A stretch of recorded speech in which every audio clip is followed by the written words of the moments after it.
Finally, with our previous session and lab videos, we completed the study of very important building blocks that will enable us play chess well, plus understanding a bit more about the game.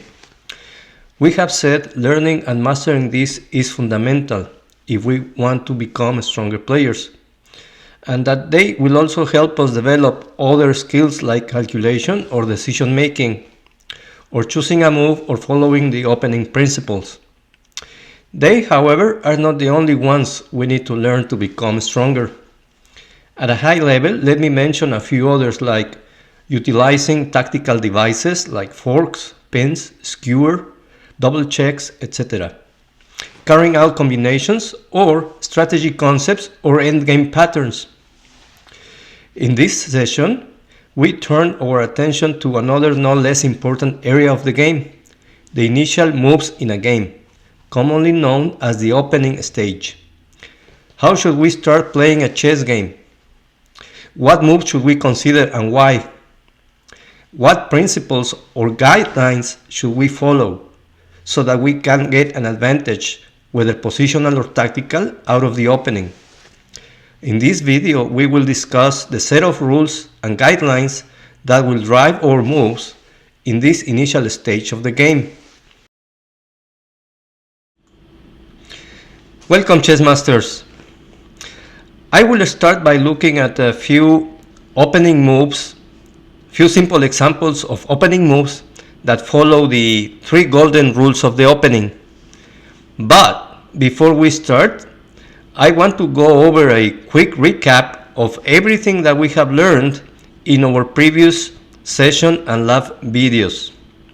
Plus, I will leave you with a test position for you to solve and a knowledge test question for you to answer.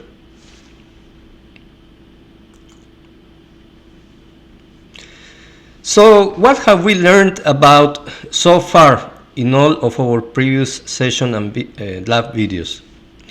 We learned about identifying attacks and responding to attacks. We learned what to attack and why to attack. We said that the objects of attacks are called targets, the enemy king, enemy pieces, enemy pawns, and squares. We also learned about recognizing threats and responding to threats. We learned that the most important threats to watch out for are the mate threats. We also looked at the importance of checkmate. We looked at several examples of simple checkmates. And then we learned about how to defend against mate threats. So now the question is, after looking at all of these, you may be wondering, what does knowing all of these help me with in my games? Well, identifying attacks and recognizing threats help determine or come up with concrete options or moves to appropriately respond to attacks and threats. It helps finish the game by forcing checkmate when the opportunity arises, or stopping checkmate against you before it is too late. Also help guide our thinking during the game. Now, let me leave you with a skill test position. In this position, it is white to move. Question 1. What is attacked in this position? List all attacks for both sides, regardless of whether the attacked piece is guarded. Question 2. What is the threat in this position? List all threats for both sides. Now, the knowledge test question. Why is checkmate more important than sacrificing your queen to obtain a significant material advantage? If you manage to answer this question, it means that you have learned what we have discussed in all of our previous session and lab videos. Good luck! Now let's move on to the opening moves examples. What are the 3 golden rules of the opening? Rule number 1. Put a pawn in the center. Rule number 2. Bring your pieces out, preferably to an active position. Rule number 3. Bring your king to safety. You accomplish this typically by castling, preferably on the king's side. This is example 1. In this position you can see white has applied at least 2 of the golden rules of the opening. He has put a pawn on the center and brought out one of his minor pieces. Similarly, black has put a pawn in the center and brought out one of his minor pieces. In this position, it is white to move. A good follow-up opening move that follows the golden rules would be bishop c4. Develops another piece out of the back rank, prepares to bring the king to safety. If you notice, this bishop is developed to an active square, to an active position. Example 2. In this position, both sides have followed the golden rules of the opening. Both have put a pawn in the center, and both sides have developed a minor piece. In this position, it is white to move. A good follow-up opening move that follows the golden rules would be bishop to c4. Develops another piece. It puts that piece in an active square or an active position and prepares to bring the king to safety by leaving the back rank clear of pieces so that the black-white king can castle short. Example 3. In this position, both sides have followed the golden rules of the opening. Both sides have put a pawn in the center. White has developed a minor piece. And now, black, a good opening move for black in this position would be knight to c6. Develops a knight defending the attacked pawn and puts the knight on an active square, an active position. It controls the d4 square as well. Example 4. In this position, both sides have followed the golden rules of the opening. Although they have traded pawns on d4. Now it is black to move. A good follow-up opening move for black in this position would be knight c6, attacking the white queen with gain of tempo. Now white has to retreat the queen instead of developing another minor piece. Example 5. In this position, both sides have followed the golden rules of the opening. They put a pawn in the center. They develop a piece from the king's side. And now it is white to move. A good follow-up move in this position for white would be knight to f3, attacking the pawn on e5. And black can respond to this attacking move by developing a piece and playing knight to c6. That way both sides would keep following the golden rules of the opening. Example 6. In this position, both sides have followed the golden rules of the opening. Both have put a pawn in the center. Both have developed their pieces. But now, white has decided to move the same piece twice before bringing the king to safety. It is attacking or threatening knight takes on f7. A good follow-up move for black in this position would be castle kingside. bringing the king to safety. These are a few examples of initial moves that follow the 3 golden rules of the opening.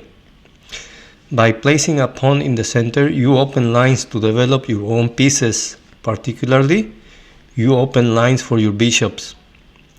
The pawn in the center also prevents the opponent's pieces from occupying the center. By bringing your pieces out, they become active and ready to join the battle ahead. And by bringing your king to safety, you make it less vulnerable to attacks. Let us now move on to go over a game, a very famous game that Paul Morphy played in Paris, France in 1858.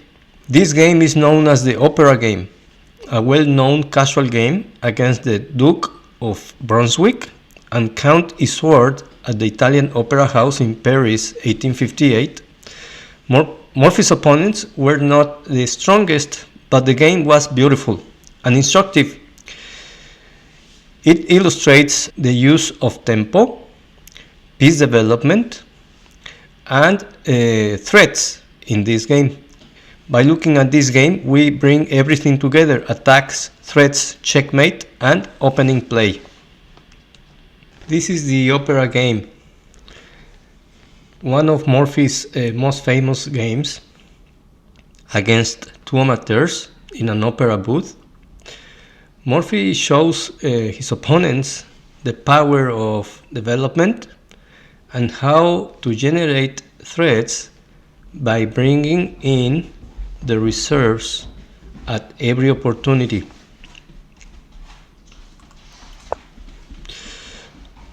Paul Morphy always started the game with e4, which controls the center and prepares to develop the light square bishop and queen. He was an expert at attacking chess, starting as early as move 1. The open games arising from e4 particularly suit this style, and we will see this time and time again from both sides of this position. A good response from black for all the same reasons. Developing a piece simply means bringing it off the back rank.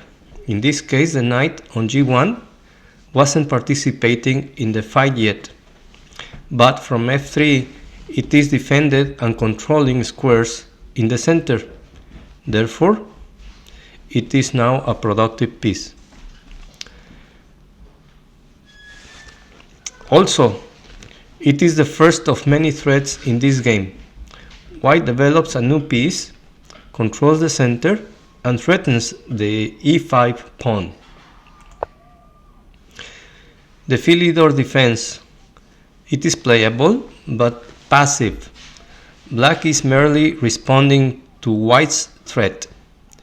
In contrast to white's last move, black does not develop a piece. Knight c6, developing a piece while defending against the threat, instead is more reliable.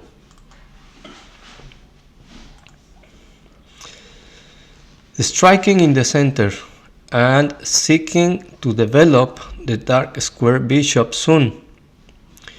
e5 is once again threatened. This brings our first lesson that Morphy teaches us. Every move in the opening should seek to develop a piece, control the center, or get the king to safety. The best moves may in fact do several of these simultaneously.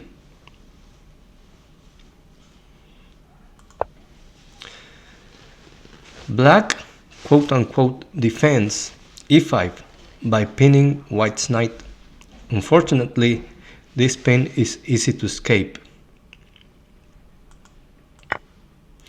Resolving the tension in the center is only smart right now because white is threatening to win the e5 pawn next. If black simply recaptures the pawn, white will be dominating after trading queens, which escapes the pin on the knight, and then would play knight takes e5. Black moves a developed piece a second time, while developing Morphy's army for him. This transaction means that black is losing time or dropping a tempo. However, this move is seemingly necessary since recapturing on e5 simply would lose a pawn.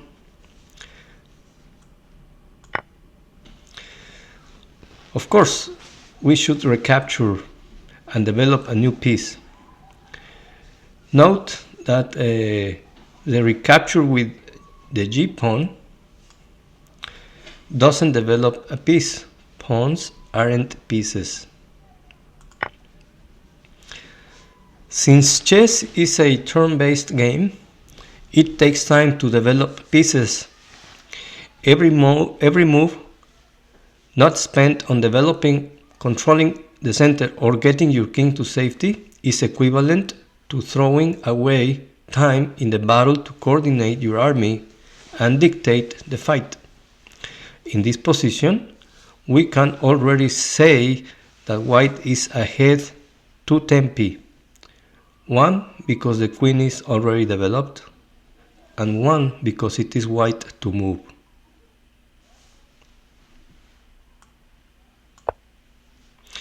Developing a new piece while threatening checkmate. Once more, Morphy creates threats while developing. Developing quickly is crucial. Do not move a piece multiple times in the opening if instead you can bring out more pieces to participate in the fight. Black develops and defends against white's threat.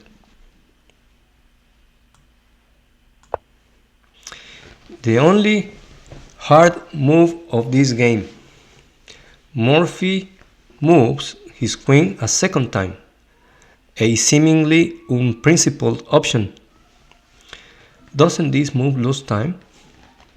Only if black can ignore white's threats. By generating a double attack against f7 and b7, bishop takes f7 being the more important threat, white will get the move back. Indeed, Morphy is already winning a pawn should he choose to take it. Black directly defends f7 by developing a piece. Unfortunately, this move blocks in black's dark square bishop, slowing down any chances of castling. To finish development, the queen needs to move again, and so this move ultimately loses time. Avoid playing moves that prevent the rest of your pieces from developing. To keep up with your opponent, you need to develop your entire army as soon as possible. It is not good to only develop some of your pieces. Should we get greedy and capture on b7? An excellent move. Morphy develops a new piece. With an eye on the center, Morphy rejects the greedy queen takes b7. The b7 pawn was unguarded, but Morphy did not take it. Instead, Morphy plays for piece activity and trusts in his lead in development. Black defends b7 directly, but again isn't developing a new piece. White is already ahead 2 tempi by counting the developed pieces. Importantly though, White is actually up a third tempo, since black's queen must first move again to develop the dark square bishop. White's lead in development is reaching epic proportions.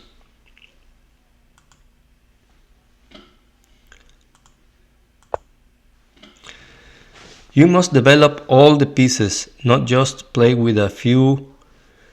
Grandmaster Yasser Serawan calls this bringing all the boys to the party. Playing with all of the pieces against an opponent who is not developing is like playing a game with more players on the field. The team with more players in the action simply can do more.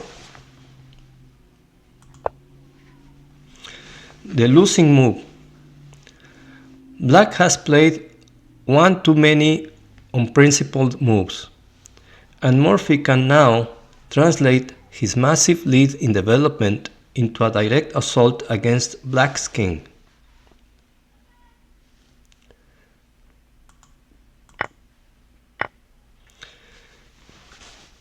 What will you play in this position?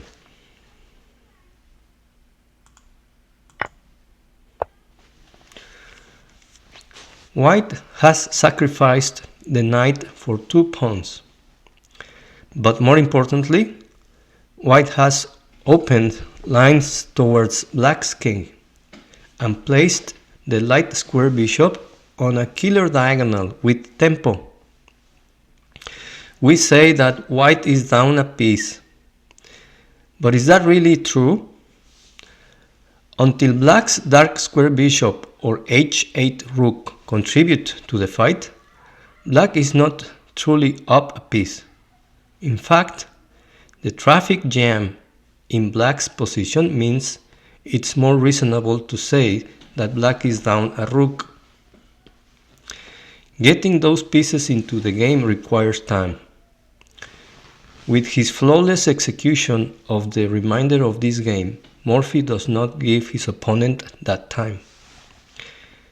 How do we crank up the pressure further?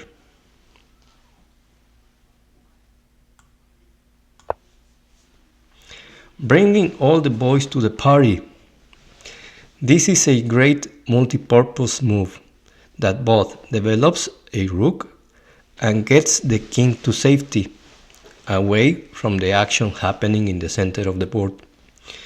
Notice how the kingside castling would have been inferior, as that only safeguards the king. We typically say that White has finished development and therefore entered the middle game when the rooks are connected and the king is safe.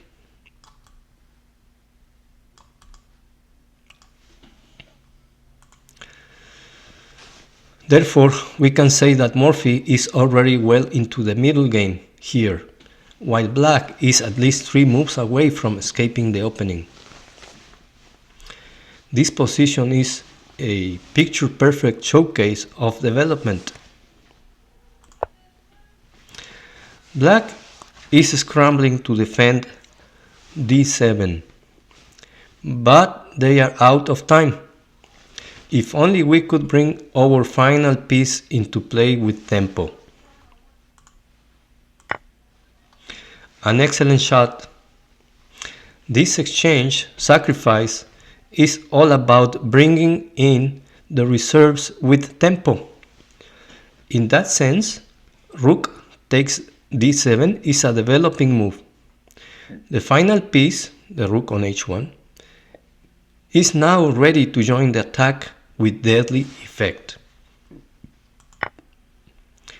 This specific recapture was forced if black didn't want to lose a queen. Now let's bring the last piece into the attack. The final piece joins the attack and renews the threat to d7.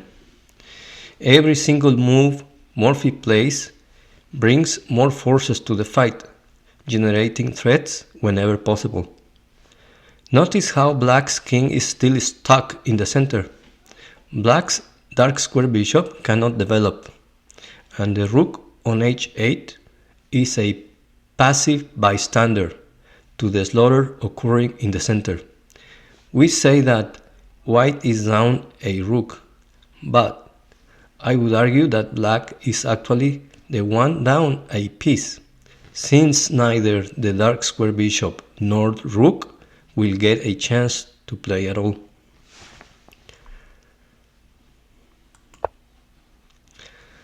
Black tries to trade queens and develop the dark square bishop, but it is far too little too late.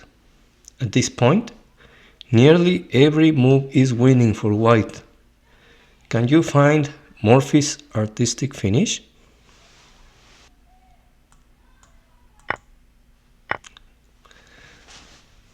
Another recapture that is forced. If black wants to keep the queen, what is the final blow?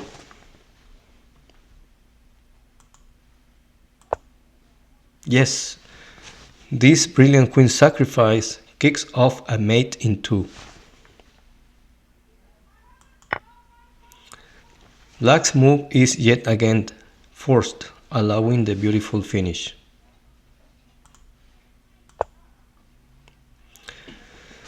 Morphy was as much an artist as a chess player. This checkmating pattern with the bishop and rook is known as the opera mate, due to this very game. The opera game is as beautiful as it is instructive. Indeed, this game alone teaches several fundamental strategic concepts. With every move, Morphy developed a new piece as rapidly as possible, generating threats along the way. Meanwhile, black neglected development and king safety. Their inaccuracy play got brutally punished by white's fully mobilized army. I believe this game is so fundamental to every player's chess knowledge that we will revisit it later in more details once we have a deeper chess vocabulary and broader chess understanding. So, this is the game in a study again created by this lead chess user, knows all. Just to be clear that all the text I read comes from this study. But we will certainly go back and have another look at this game in a separate video. Let us now have a look at the list of opening guidelines and understand why Paul Morphy played the moves he played in this instructive opera game.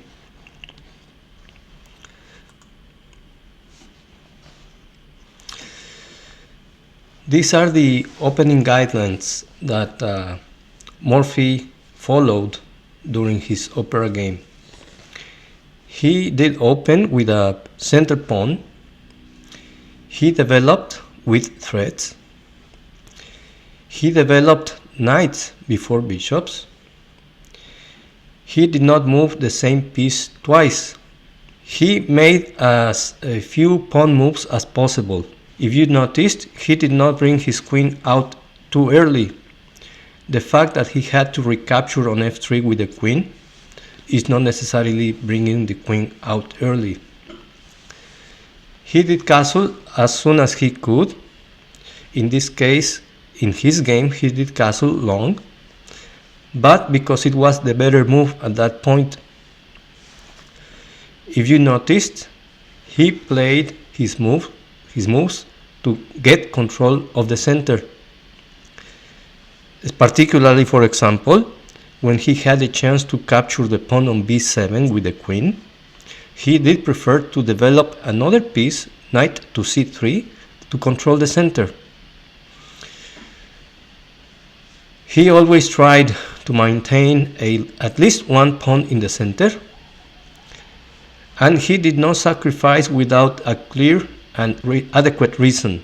So this is an extended list of opening guidelines, but All these follow the 3 golden rules that we talked about earlier. We have now come to the end. To summarize, every chess game starts with the opening, where the goals are to control the center and to get the pieces developed. In a good opening, the 3 golden rules of the opening are followed. Typically, the side that develops its forces sooner than the opponents and that takes control of the central squares will get a lead in development and will have the opportunity to launch an attack against the enemy position, whereas the side that neglects or ignores these opening rules will have difficulty defending against such an attack. I hope you found this video helpful in learning about these opening principles and how you can get a lead in development in your own games. With that, I want to thank you for watching. If you liked this video, please give it a like, share it with chess friends and family, and subscribe to the channel. If you are in the US, visit my Herbalife distributor website to order your favorite Formula 1 nutritional shake mix or herbal tea for a healthier lifestyle. Good luck on your next games and never stop learning. Take care.